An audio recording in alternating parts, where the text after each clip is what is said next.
Mental training to feel and function even better. Mental training is for those who already have good psychological health and want to feel and function even better. In the past, I assumed that mental training was mainly about improving performance, but over time I have realized that this creates the wrong focus. It gives a one-dimensional picture what mental training truly is. If we focus only on performance, we risk getting stuck in a need for external validation, where our sense of worth becomes tied solely to what we achieve. To feel good and function well in all situations, we need to work with both our body and our mind. Of course, we need to strengthen our self-confidence, the part of us that grows from past successes and helps us dare to challenge ourselves and take the next step. But we also need to practice loving ourselves for who we are, without the need to perform, and strengthen our self-esteem, how we feel about the person we are, independent of achievements. Strong self-esteem acts like a safety net when we fail.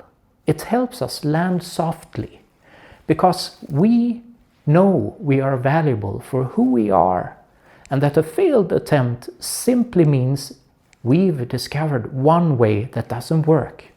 When we land softly, it becomes easier to get back up and try again. There are many self-words that are important to understand and learn how to strengthen from different perspectives. We've already talked about self-confidence and self-esteem. If we add self-image, we get a more complete picture of who we are as a person. What's tricky about self-image is that it's not built only from the information we hold inside ourselves. We also gather information from others. This is called the looking glass self, our interpretation of how others react to us or how we think others perceive us. This is why it's important to be mindful of the information we allow in when shaping our self-image. If you're surrounded by people who are not good at affirming you, it can lead you to grow into a lesser version of yourself. We need to be careful about who we choose to surround ourselves with. And in situations where we cannot choose, we need tools to filter which information helps us feel and function well. Inner processes. Our inner processes consists of thoughts, emotions, and inner images that lead to certain behaviors. Put simply, what we do and how we act are influenced by the thoughts we have, the emotions we feel in a situation, and the inner images that play in our mind. In cognitive behavioral therapy, we know that it's possible to become aware of our thoughts and work on breaking down what are called dysfunctional schemas.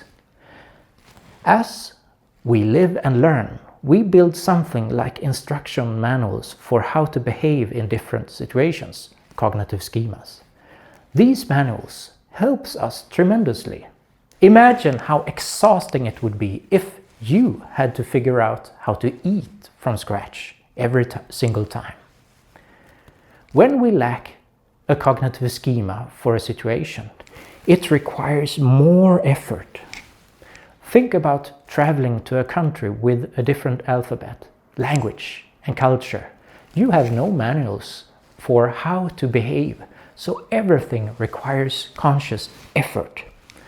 Now imagine the challenge if your internal manuals constantly try to lower your self-confidence and self-esteem in every situations. If we carry thoughts that limit us, we need to become aware of them so we can relearn and build more positive cognitive schemas. We also need to become more aware of how we feel about ourselves and how we feel in different performance situations. Not to shut emotions off, but to bring them forward and understand them. Emotions are messengers, a thermometer showing where we are mentally. We can also work with our inner images. For example, what plays in your mind before an important performance? Do you see past failures? Or do you see yourself performing well?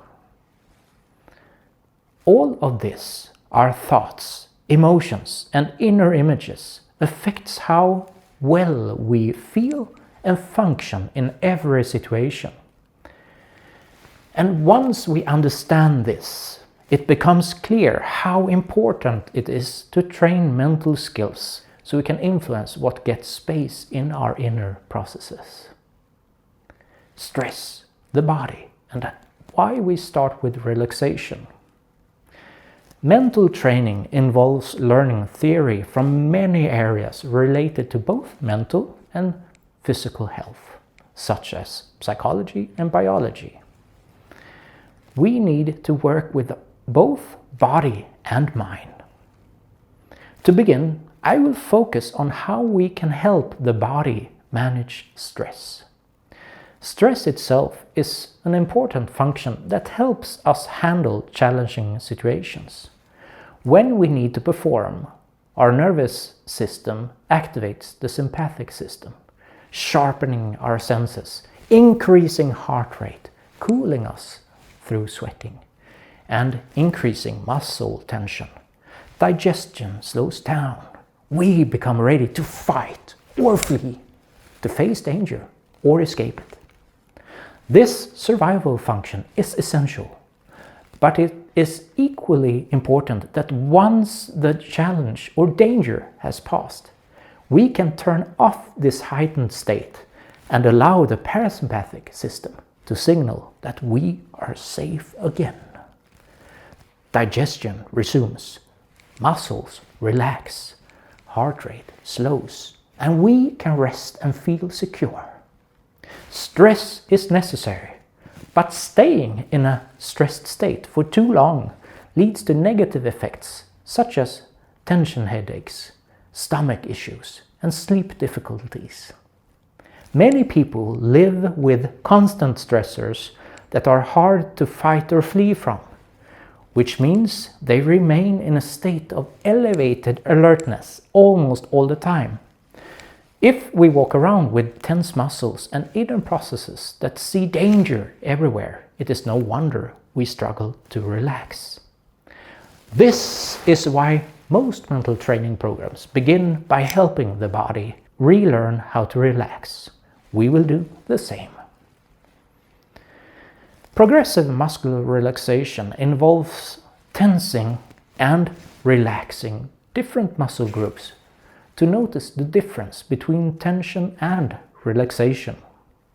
If you've been stressed for a long time, it may take 2 to 4 weeks before you feel how the training helps your body to relax. At first, you may even become more aware of how tense your body is, and that's normal. It is important to continue because the positive effects will come. If you struggle to fall asleep, muscular relaxation is a powerful tool to help the body unwind and drift away and drift off more easily. The basic training program will include muscular relaxation, mental relaxation, visualization, and mindfulness. We begin with the body. Then we learn to relax mentally. Once body and mind are calibrated to an optimal level, we continue working with our inner processes, the images we carry, and how mindfulness can help us accept thoughts, emotions, and inner images so we can live more fully in the present moment. Your most important training begins right now. today. When you listen to and practice the muscular relaxation program linked at the end of this video, make sure you can train in a calm environment where you feel safe, closing your eyes and won't be disturbed. Enjoy your relaxing and restorative practice and train with this training program for at least 2 weeks. And if it's possible, for even 4 weeks, you will notice even more positive effects in your body and mind. Take care. Bye-bye.